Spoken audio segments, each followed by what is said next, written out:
여러분 안녕하세요. 여러분 세상에는 비슷하지만 다른 것들이 좀 있나요? 꽤 있어요. 꽤 있어요. 혹시 여러분 이런 풀 아세요? 무슨 풀이에요? 여러분 굉장하신 분이네요. 강아지 풀이에요. 강아지 풀. 그럼 요건 뭔지 아세요? 요건 뭐예요? 요거는 조라고 하는 곡식이에요. 근데 강아지 풀은 잡초고요. 이 조는 곡식이잖아요. 근데 이 강아지 풀은요, 시간이 지나면 요렇게 익어요. 요렇게. 그런데 비슷하게 출발했는데 조는 익으면 요렇게 변합니다. 요렇게 변해요. 혹시 우리 말 가운데도요, 재미와 즐거움은 같은가요? 다른가요? 재미와 즐거움. 지금 우리 스무고개 하는 거 아니에요? 여러분, 재미라고 하는 것은요, 가만히 보면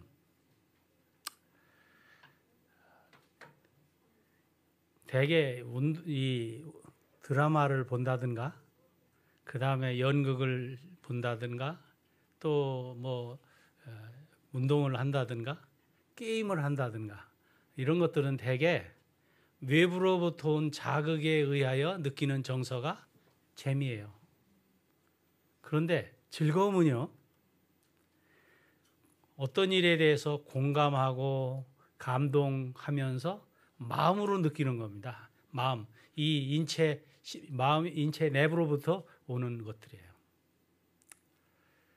또 말 가운데 보면 이런 말이 있잖아요. 예민하다는 말과 민감하다는 말. 같은가요?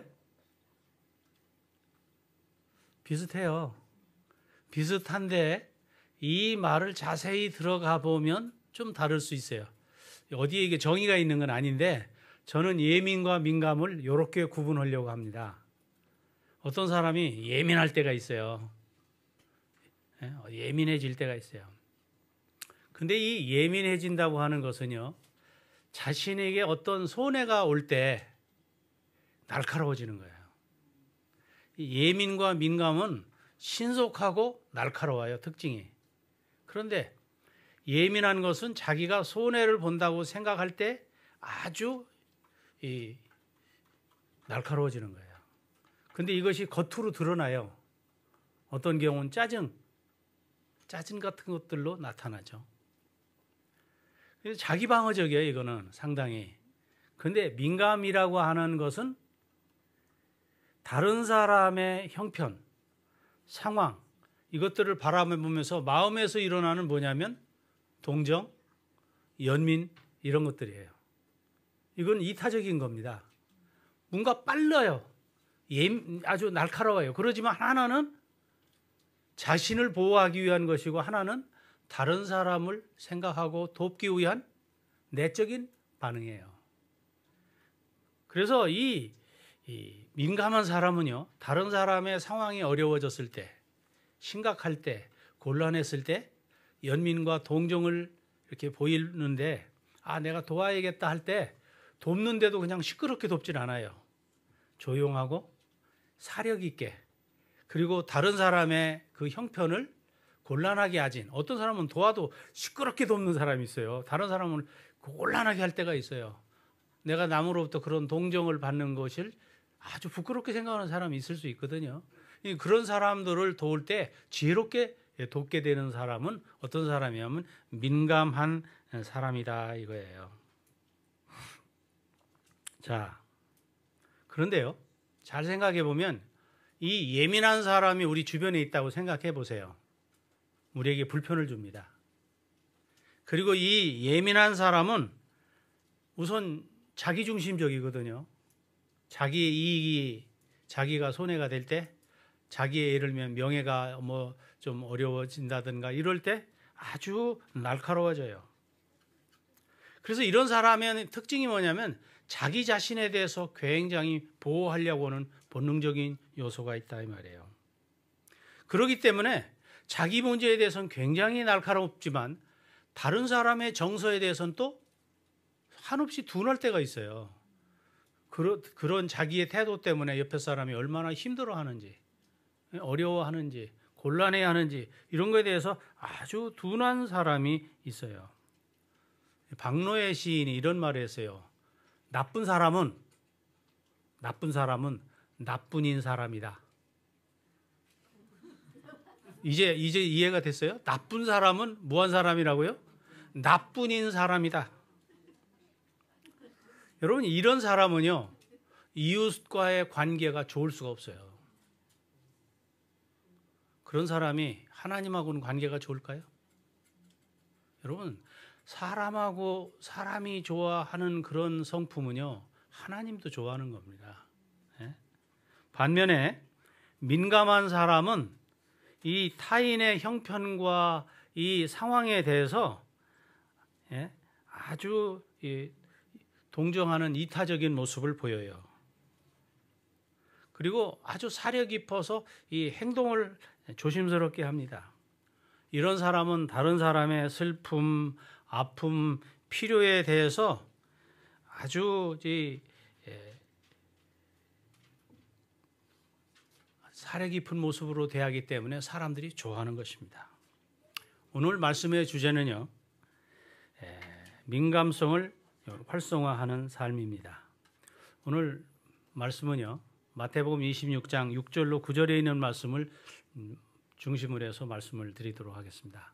마태복음 26장 6절로 9절에 있는 말씀입니다. 예수께서 베다니 나병 환자 시몬의 집에 계실 때에 한 여자가 매우 귀한 향유 한 옥합을 가지고 나와서 식사하시는 예수의 머리에 부으니 제자들이 보고 분개하여 이르되 무슨 의도로 이것을 허비하느냐? 이것을 비싼 값에 팔아 가난한 사람에게 줄 수 있겠도다 하거늘. 자, 우리가 이 기사 내용을 이미 잘 알고 있죠? 그러면 스스로 생각을 해보세요. 나는 무엇에 예민한 사람인가?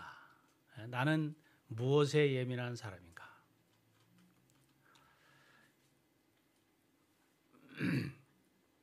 여기 사건이 있어요. 제가 예를 좀 들어보려고 합니다.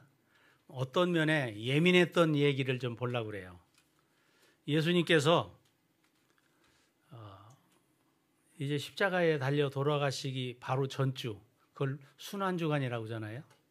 그 아주 순환을 받던 그 주간쯤에 예수님께서 마지막 주간을 보내고 계실 때였어요. 어디에 오르셨느냐 하면 감람산 위에 오르셨어요. 제자들과 앉았는데 제자들이 질문합니다. 선생님, 주님이 오실 때에 세상 끝날에 무슨 징조가 있겠습니까? 마태복음 23장에 보면요, 이 마지막 때가 있을 때에 여러 징조를 예수님이 설명하셨어요. 거짓 그리스도와 선지자들이 많이 나타나서 사람들을 미혹하게 할 것이다. 난리와 난리의 소문이 듣겠고 민족이 민족을 나라가 나라를 향해서 전쟁을 일으킬 것이다. 그리고 마지막 시대의 특징은 뭐냐면 사람들이 너무 법을 어기기 때문에 불법을 행하기 때문에 사람들 사이에 불법이 성행할 것이다. 그 다음에 하늘에서는 해와 달과 별의 징조가 있을 것이다. 여러분, 우리가 재림의 징조 얘기할 때 뭐 그 얘기 엄청 많이 하잖아요. 그런 것들을 이야기하십니다. 그 다음에 마지막 시대에는 사람들이 성적인 타락을 너무 많이 할 것이다. 뭐라고 얘기냐면 노아의 때와 같은 모습이 임할 것이다. 소돔과 고모라 같은 그런 모습이 올 것이다. 그러면서 마태복음 25장에서는 그러면 마지막 때는 어떻게 살아야 되는가? 그 사는 방법에 대해서 열처녀의 비유, 또 달란트의 비유, 양과 염소의 비유를 통해서 말씀을 하셨어요. 그리고 그 말씀이 다 끝인 다음에 예수님께서 아주 심각한 말씀을 하셨어요. 이틀 후에 있을 유월절에 자신이 십자가 위에 달려 돌아가시기 위해서 팔릴 것이다. 굉장히 심각한 얘기입니까? 아주 심각한 얘기예요.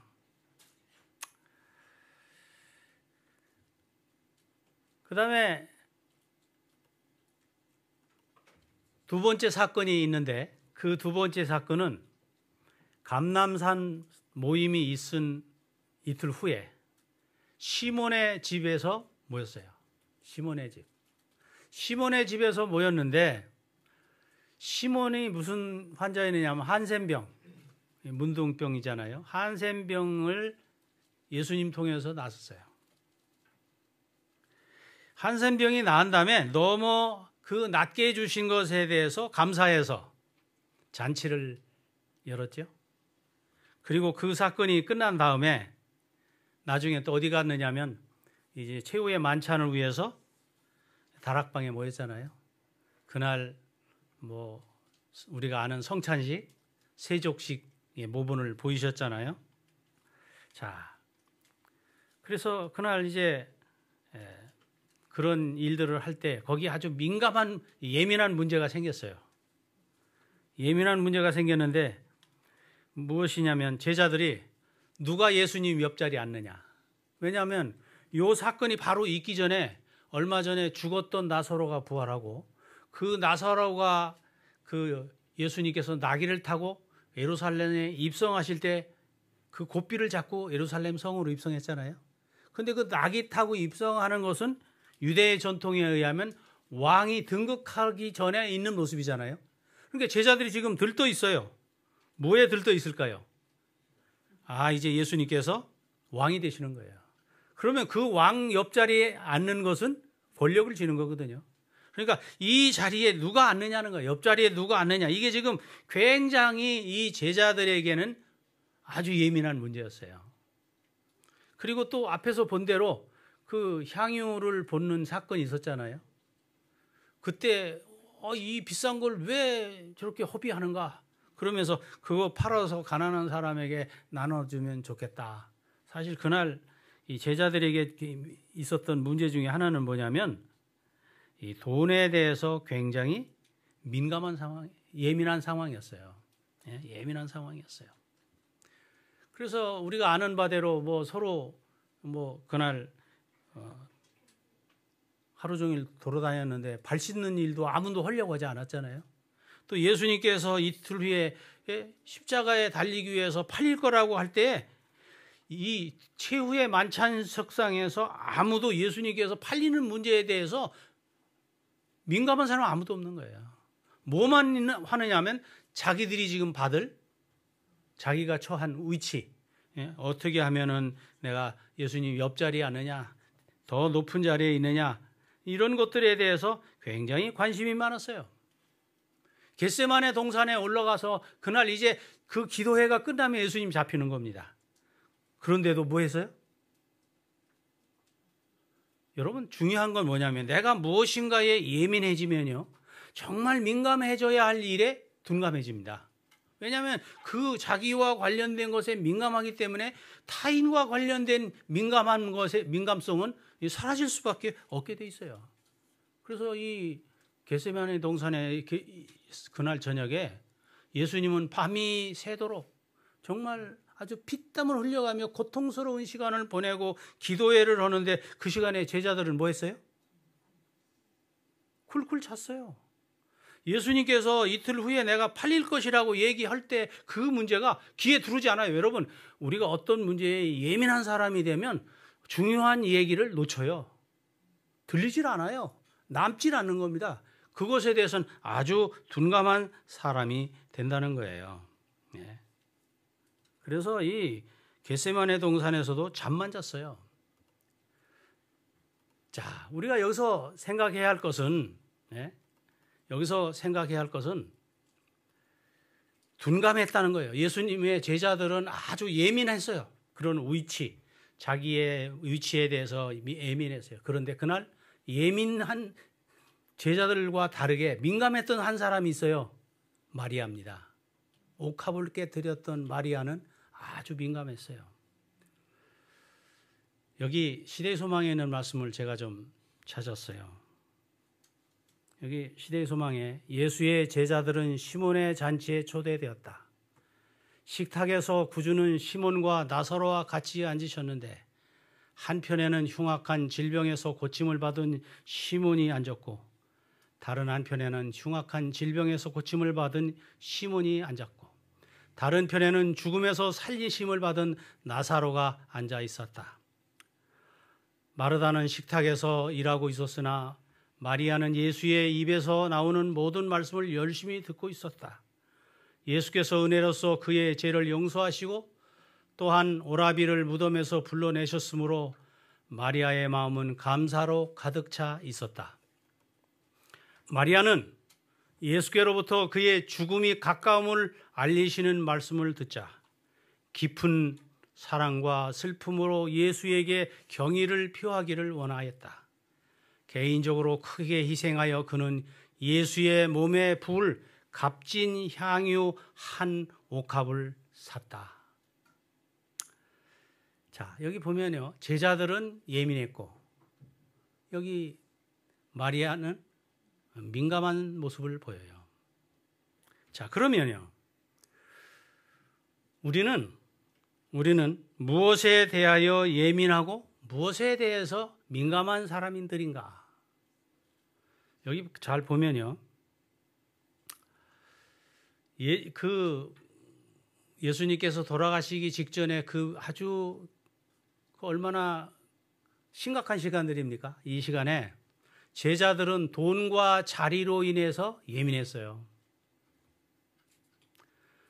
그 다음에 가룟 유다는 예수님을 파는 문제로 아주 예민했어요. 이 거래가 꼭 성사되게 하기 위해서. 제사장들은요, 예수님의 인기가 올라가면서 자기들의 그 권위가 점점 추락하며 예수님이 부각되면서 자기들이 영향력이 여기 떨어지는 것을 보면서 아주 예민했어요. 여러분, 봄이 되면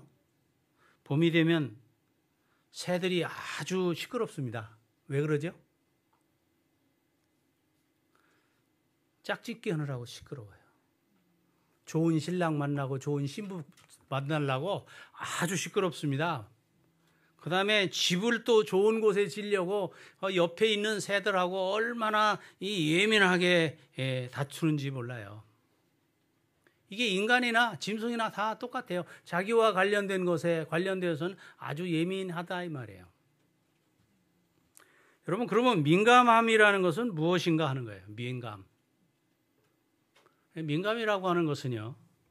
여기 화면에 보시면 삶의 이면에 숨은 어떤 실체를 보는 거예요. 민감한 사람은 언뜻 보면 안 보이는 겁니다. 근데 삶의 이면에 실체가 숨어 있는데 그것을 보기 시작하는 거예요.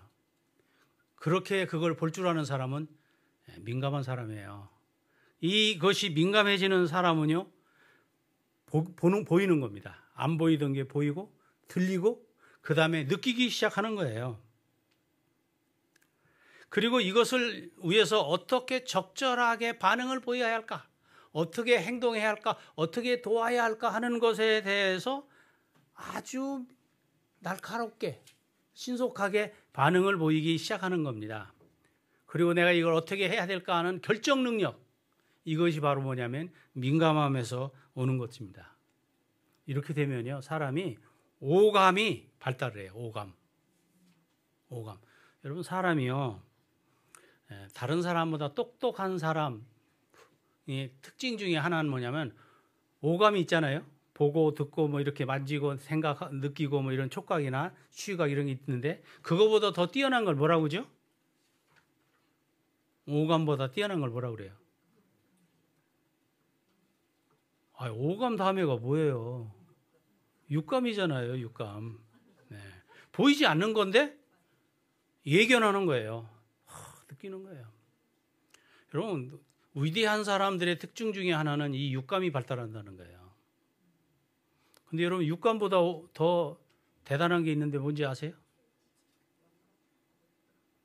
오감, 육감, 그 다음에 뭐예요? 칠감이에요, 칠감. 칠감을 다른 말로 뭐예요? 영감이에요. 영감적이라고 하는 것은요, 오감을 뛰어넘고 육감을 뛰어넘어서 칠감인 영감을 받는 거예요. 그러니까 굉장히 이 민감성과 영감은 관련성이 깊다 이 말이에요. 제가 만든 말이에요. 제가 생각한 건데, 제가 생각해 보니까 오감도 마비되는 사람이 많은데 그것보다 육감, 그것보다 더 뛰어난 이 일곱 번째 감각은 거룩한 겁니다. 칠감은 하나님께 속한 거잖아요. 칠은 거룩한 거예요. 거룩한 감정이 바로 영감입니다. 영감이에요. 그런데 이 감각이 민감해지면요, 사람이 잠재력이 발동이 돼요. 그러니까 다른 사람이 못하는 것을 하게 되는 것입니다. 여러분, 민감성이라고 하는 것은요, 민감성이라고 하는 것은 다른 사람에 대해서 관심을 가질 때, 사랑할 때, 제가 이제 이렇게 사람들을 보면요, 속이지 못하는 게 몇 가지 있다고 하잖아요. 가난도 못 속이고, 뭐도 못 속여요? 사랑도 못 속여요. 사랑하는 사람은 못 속여요. 사랑하는 사람 못 속여요. 근데 사랑하게 되면 발달하는 게 있어요. 뭐가 발달할까요? 민감해져요. 다른 사람에 대해서 관심을 갖거나 다른 사람을 사랑하게 되면 민감한 사람이 됩니다. 그래서 그 사람의 이 부족, 그 사람의 필요, 그 사람의 아픔에 대해서 느껴요. 여러분, 어떤 때요? 어떤 때? 저는 언젠가 한 번은 제가 이제 다큐를 보게 됐어요. 다큐. 남극에서 펭귄들이 이 알을 낳고 이 알을 부화시켜서 이 펭귄을 키우는 얘기가 나오더라고요. 근데 제가 그걸 보다가 깨달음을 얻었어요. 펭귄이 이제 그 추운 데서 알을 하나 낳잖아요. 알을 낳아가지고 그 다음에 이제 발 위에다가 이렇게 올려놓고 그 다음에 몸을 살짝 낮춰가지고 털로 덮어가지고 온기를 주어서 알을 부화시키잖아요. 이게 부화가 돼서 이제 새끼가 딱 나오면 품어서 뭐 이제 할 뿐만 아니라 뭐 하느냐면 먹여야 크잖아요. 먹이를 잡으러 가는데 먼 바다로 가는 겁니다. 바다 가지고 나올 때 그럴 때 이제 새끼가 혼자 있는 거예요. 근데 나 혼자 알을 부화한 게 아니거든요. 그 다큐에 의하니까 약 2만 쌍이 거기서 이 알을 낳고 이 새끼를 부화시킨다는 거예요. 새끼가 몇 마리예요, 그러면? 2만 마리예요. 2만 마리가 고만고만하게 생긴 것들이 밥 달라고 다 또 꼭 꽥꽥 소리를 지르고 있는 겁니다. 근데 희한한 게 말입니다. 2만 마리 중에 제 새끼를 꼭 찾아가서 먹이를 찾아주더라고요. 그거 여러분 가능합니까? 사랑하게 되면 뭐가 발달한다고요? 민감성이 발달해서 내 새끼의 울음소리를 그 2만 마리가 꼭 소리를 내는데 그거를 찾아내요. 제가 그걸 보면서 야, 민감한 사람이 되면 저렇게 훌륭해지겠구나. 제가 그걸 깨달았어요. 그래서 가만히 제가 더 관찰했어요. 관찰을 했더니 무슨 현상이 오느냐면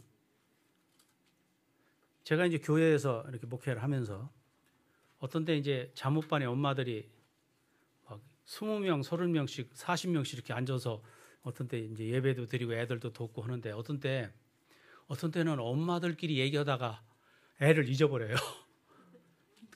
그 육아에 너무 시달리다가 보면 막 교회에도 온 게 너무 행복하잖아요. 한참 얘기하다가 그 애들은 애들끼리 놀아요. 또 왜냐하면 애들 또 오래간만에 아이를 만나니까. 그런데 그러다가 애가 하나가 턱 울어요. 예를 들면 넘어졌다, 다쳤다 그러면 울어요. 근데 우는데 다른 어머니들은 그 애가 울어도 재미가 있어서 잊어버려요. 근데 그 아이 엄마만큼은 그 같이 있다가 탁 정신을 차려요.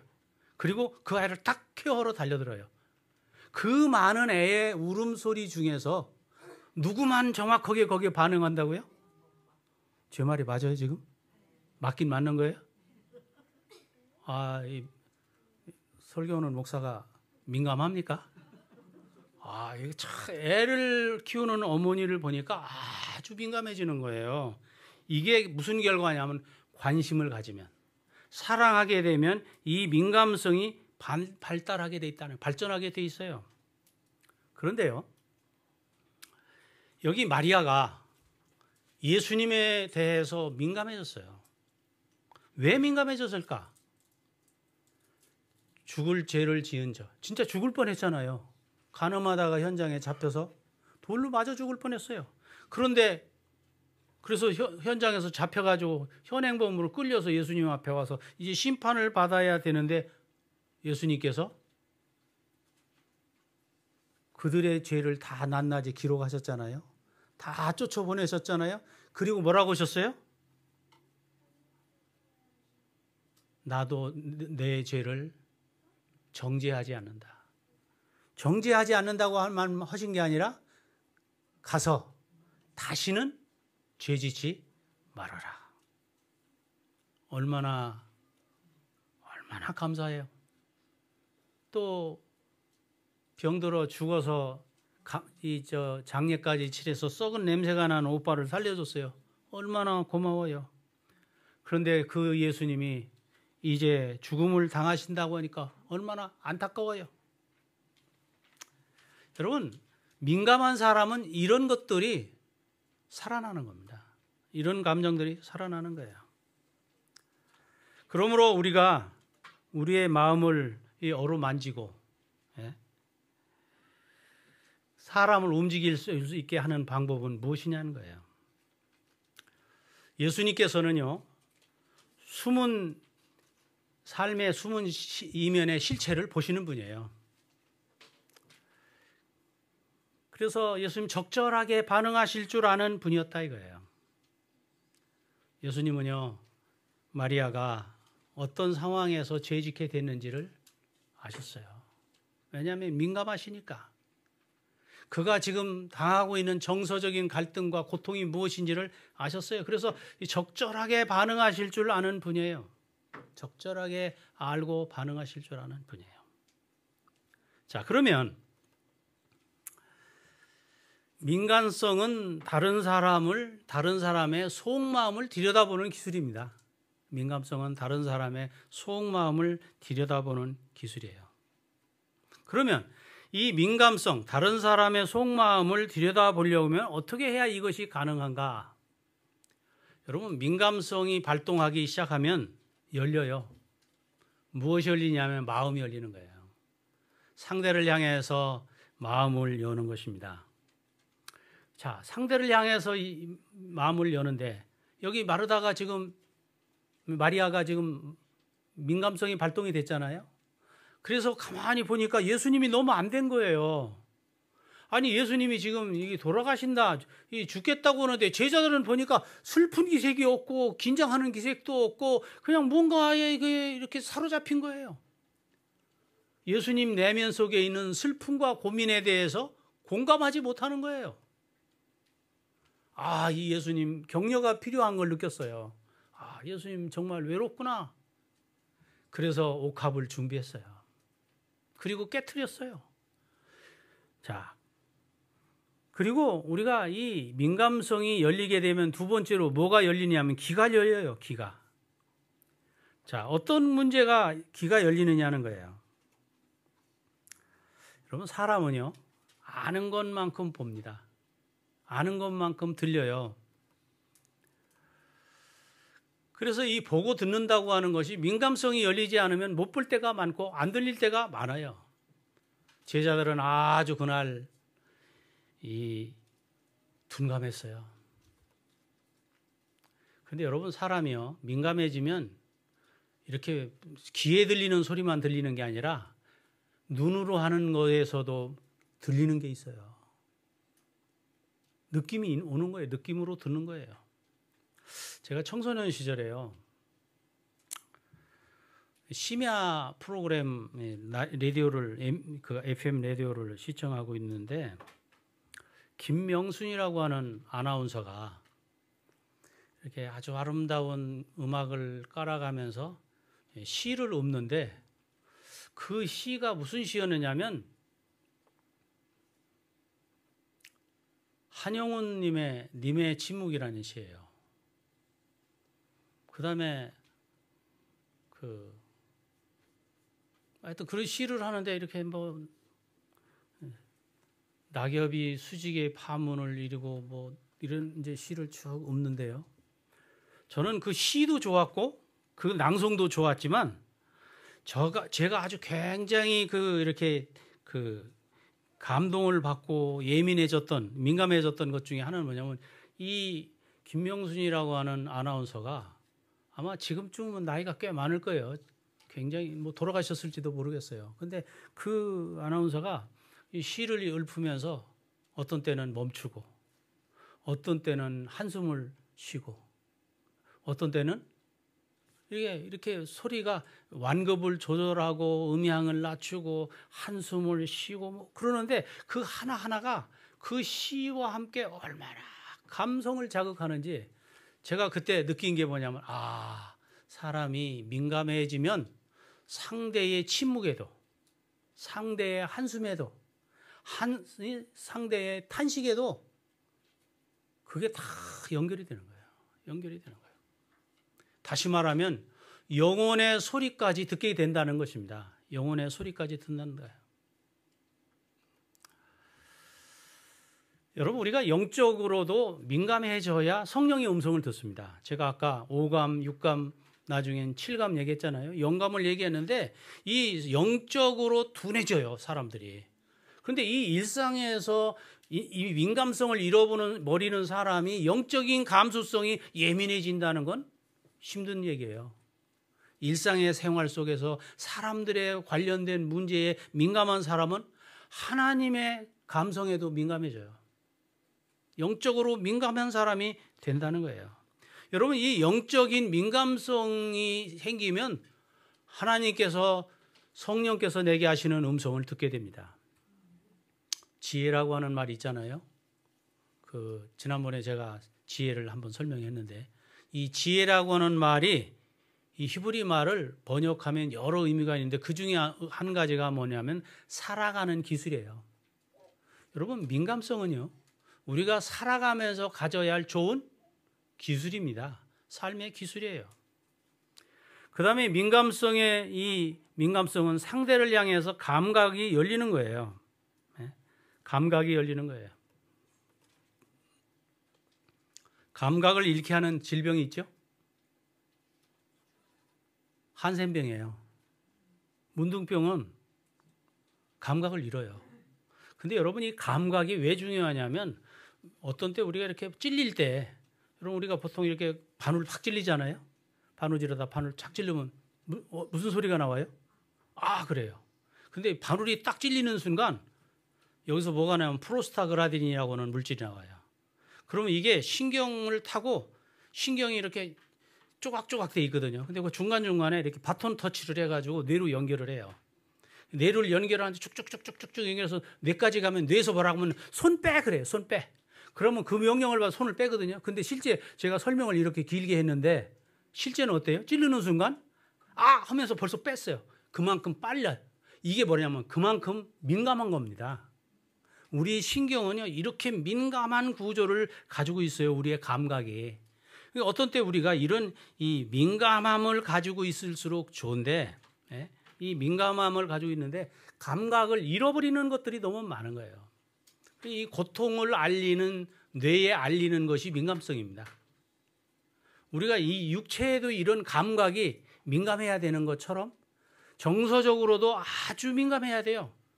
정서가 메마르다는 말이 있잖아요. 제가 군에 있을 때 정서가 메마르다는 걸 느낄 때가 있었어요. 어느 해인가요? 5월 달이 됐는데 여러분 5월 달에는 아주 좋은 냄새가 맡아집니다. 무슨 냄새가 나죠? 무슨 향이요? 아카시아 향이야. 아카시아는 며칠부터 냄새가 나요? 아카시아는 며칠부터 냄새가 나요? 별내는 5월 8일부터 나요. 별내는 5월 8일부터 나요. 춘천에 제가 군대 생활하는 춘천은 5월 10일부터 나요. 제가 매년 체크업을 해봤어요. 그래서 절정을 이루는 게 5월 15일이에요. 그런데 군에서 한 2년쯤 지났는데 5월 달이 됐는데 이 아카시아 냄새가 감동이 없는 거예요. 냄새가 나도 오는 감동이 없는 거예요. 그러고 보니까 이 풀이 올라와도 꽃이 피어도 아름답다 이런 감각이 없이 완전히 아주 정서가 메말랐더라고요. 제가 이거를 회복하는데 3년이나 걸렸어요. 군대라는 사회가 저의 정서를 그렇게 메마르게 하더라고요. 감각이 없어져요. 그러면 삭막해지는 겁니다. 예? 삭막해지는 거예요. 이사야 1장 6절에 보니까 사람이 감각이 없을 때 어떻게 되는지 이사야 1장 6절에는 영적으로 이 무감각해진 상태를 이렇게 말했어요. 이사야 1장 6절 발바닥에서 머리까지 성한 곳이 없어 상한 것과 터진 것과 새로 맞은 흔적일 뿐이거늘. 이스라엘 백성들의 영적인 감각이 둔해가지고 이렇게 터져도 모르는 거예요. 찢어져도 몰라요. 아픔도 없는 거예요. 여러분 우리가 어떤데 영적으로 이렇게 무감각해질 수가 있다는 거예요. 그러면 이런 영적인 무감각이 오기 이전에 먼저 우리의 일상생활에서 민감성을 잃어버린다는 거예요. 제가 지금 책에 있는 얘기를 하는 게 아닙니다. 제가 고민하고 말씀과 가까이 하면서 고통을 느끼면서 배웠던 민감성에 대한 이야기를 제가 지금 하려는 거예요. 그런데요, 사람이 민감성을 회복하게 되면 순발력이 회복이 돼요. 여러분 사랑하는 사람이 생기면요, 사랑하는 사람을 위해서 무엇을 선물할까? 그 사람에게 꼭 필요한 것을 딱 보게 됩니다. 비싼 게 아니어도 그런 민감성이 발달해요. 뿐만 아니라 뭐 하게 되냐면 어느 순간에 주어야 될지에 대해서 절묘한 타이밍을 잡을 줄 알아요. 여러분 모든 게 다 아무 때나 준다고 되는 게 아니라 타이밍이 굉장히 중요합니다. 타이밍은 하나의 예술이에요. 여기 마리아가 예수님을 위해서 옥합을 사드렸어요. 귀한 라드 한 옥합을 사드렸어요. 그걸 사야겠다. 예수님께 부어야겠다. 이것도 그의 이 민감성에 나온 겁니다. 그 다음에 언제 그것을 뿌려야 될지 그 타이밍이에요. 그래서 시몬의 집에 있을 때 마리아가 그 옥합을 깨트리고 붓었어요. 그리고 예수님의 발에 붙잡고 울었어요. 눈물로 발을 적시고 머리털로 그 젖은 발을 닦았어요. 저는 여기에서 뭘 보게 되냐면 이 민감성이 제대로 회복이 되면 이런 절묘한 타이밍의 예술을 갖게 된다는 거예요. 그런데 여러분 마리아만 그 민감성이 있었던 상황이 아니에요. 예수님 지금 쫓기고 있잖아요. 굉장히 극박한 상황이잖아요. 그런 순간에도 이 여인이 무엇에 감사한지, 무엇에 대해서 고마운지, 무엇에 대해서 기쁜지, 그리고 무엇이 이 여인이 지금 무엇 때문에 이렇게 안타까워하는지에 대한 문제를 바라보시면서 예수님은 민감한 분이었어요. 그래서 이 여인을 언제 세워야 할지 알았어요. 그래서 오늘 본문에 뭐라고 얘기해요? 이 성경절 후에 보면 이 복음이 전파되는 곳마다 이 여인이 한 일을 많은 사람들의 입에 오르내리고 칭찬하게 될 것이다. 여러분 사람을요 칭찬할 때도요 아무 때나 칭찬하면 안 돼요. 제가 살아보니까 사람을 아무 때나 칭찬하면 사람을 버려요. 그런데 사람에게 칭찬해야 할 타이밍을 정확하게 찾아서 하면, 민감해지면 그 사람도 살리고 주변 사람도 살리고, 그래서 이 세움과 격려도 이 타이밍이 굉장히 중요하다는 거예요. 그래서 이 칭찬은 시간 예술이에요. 예수님께서 한 번은요, 나다나엘이 예수님을 만났을 때 사람들이 옆에서 얘기했잖아요. 친구가, 야, 우리가 이러이러한 분을 만났는데 메시아 같다. 그랬더니 나다나엘이 뭐라고 했어요? 나사렛에서 무슨 선한 것이 나겠느냐? 여러분 이런 얘기 들으면 기분이 어떻겠어요? 여러분 이런 얘기 나에 대해서 이렇게 얘기하면 어떻게 듣겠어요? 더군다나 굉장히 이게 직설화법이고 둔탁한 표현이거든요. 그런데 예수님은 민감한 분이에요. 아, 이런 얘기를 하는 거 보니 이 사람은 정말 진실한 사람이다. 그냥 마음에 없는 칭찬하는 사람이 아니다. 이 사람은 정말 이스라엘 사람이다. 그래서 예수님은 그를 칭찬했어요. 이건 어디서 나온 거냐면 예수님의 민감성에서 나온 거예요. 한 번은 요셉이 감옥에 있을 때요. 하루는 아침에 일어났더니 2명의 관원장이 술 맡은 관원장과 떡 맡은 관원장이 근심 어린 눈인 거예요. 고관이거든요. 파라오를 섬기는 아주 중요한 직책에 있는 사람들인데 실수해서 감옥에 갇힌 겁니다. 근데 아주 걱정스러운 거예요. 그런데 요셉은 무한 사람이냐면 민감한 사람이었어요. 그래서 그 사람들을 딱 보면서 무슨 걱정스러운 일이 있으셨습니까? 혹시 밤에 무슨 꿈이라도 꾸셔서 심란합니까? 두 사람이 꿈 얘기를 하는 겁니다. 꿈 얘기를 할 때에 요셉이 그 문제에 대한 해석을 잘 해줬잖아요. 그러면 앞으로를 잘 대비하라 하고 권고했어요. 그런데 여러분 이 이야기를 들은 사람들 중에 한 명은 죽음을 준비했고 한 사람은 추록을 준비했어요. 여러분 두 죄수의 문제에 민감한 그 이야기가 나중에는 어떻게 됐을까요? 원대 복귀한 사람이 나중에 중요한 문제가 생겼을 때 누구를 생각했냐면 내가 그런 어려운 상황에 있을 때 민감하게 이 문제에 나를 대처하게 만들었던 그 요셉이랐던 사람, 그 사람 생각나서 파라오에게 추천해서 총리가 됐지 않습니까? 여러분 우리가 민감한 문제를 잘 다루면 다른 사람의 문제도 해결할 뿐만 아니라 내 인생을 바꿀 수도 있다 이거예요. 그러므로 이 민감성의 문제는 참으로 중요한 문제예요. 그러면 이 민감성을 어떻게 개발할 것인가? 민감성을 개발하는 문제를 좀 생각해 보겠습니다. 여러분 훌륭한 기업은요. 고객의 필요에 민감합니다. 고객의 불편에 민감해요. 좋은 사람은요. 주변 사람들의 문제에 대해서 민감한 사람이에요. 좋은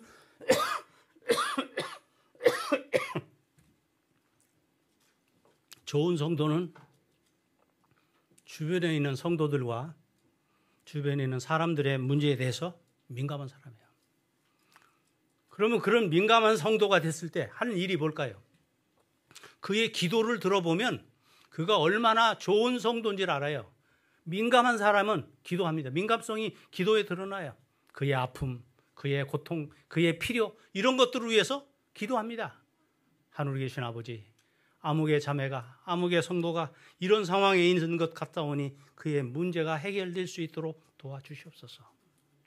그래서 우리가 민감성을 개발하는 방법 중에 하나는 무엇이냐면 기도하는 겁니다. 기도하는 거예요.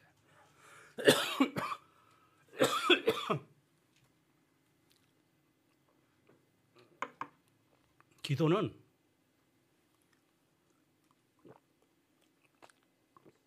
자기를 성찰하게 하죠. 뿐만 아니라 기도는 사람을 고요하게 만들어요. 그래서 이 고요하게 하게 되면 무엇이 발달하면 민감성이 발달해요. 여러분 그래서 기도의 사람은 민감한 사람이 됩니다.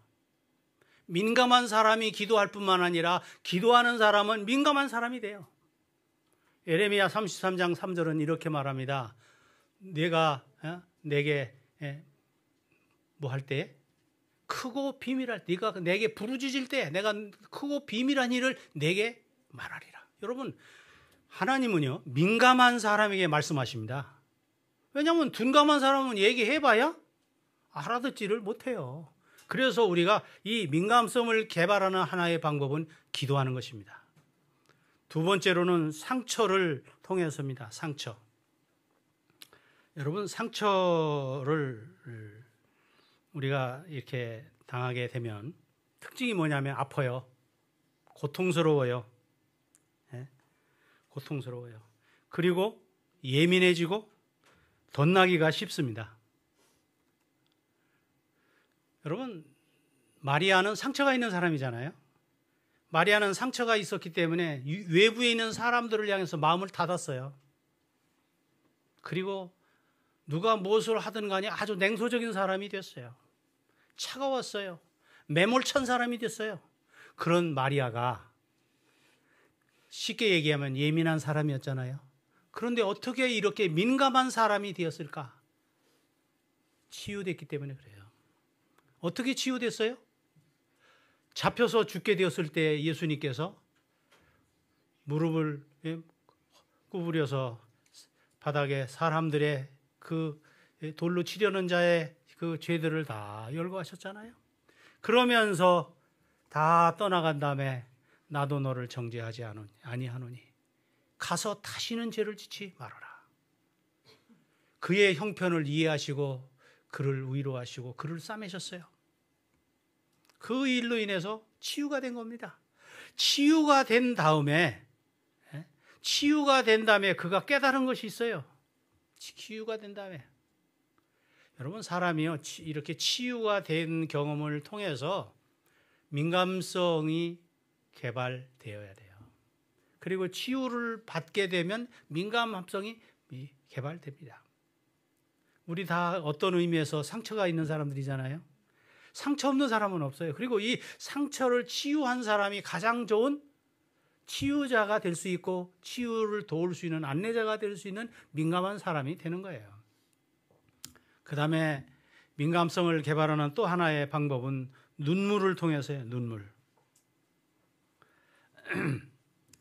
여러분이 눈물이라고 하는 것은